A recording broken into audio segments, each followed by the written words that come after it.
De landsverordening Division Verkeer tem estipular que o Mr. Bini área de divisa com moneda comum que o tamará na dólar americano. Tapapia aqui de florim caribense, que o Mr. queda introduzir fora 2010. Nota aconselhável para queda usar florim holandês antillano como moneda para largo tempo mais. Motivo nanta, entre outros, estoque de moneda e placa de papel, especificamente, com especificação que está antiqua.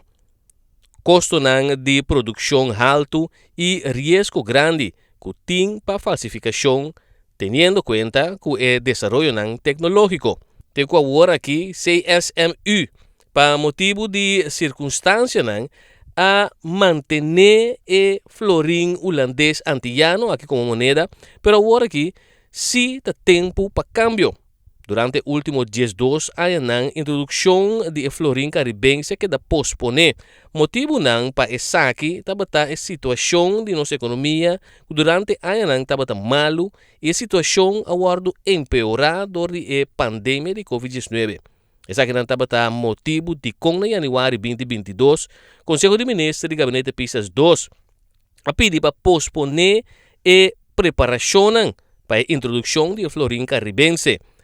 E até agora, o impacto de Covid-19 queda minimalizado. Desde 6 lunas atrás de lomba, nossa economia está recuperando devido à eliminação de medidas de Covid-19. Banda de aqui, Ministro de Finanças e seu Ministério, Gabinete e demais colaboradores a registrar resultados positivos de finança pública e a posição de liquidez de Corsol. Por visa que nossa economia está mais estável e não forma obstáculo mais para que aguanta o processo. O Conselho de Ministros a acordar a proposição para continuar com a introdução de florim caribense dentro de 2 semanas de julho 2022.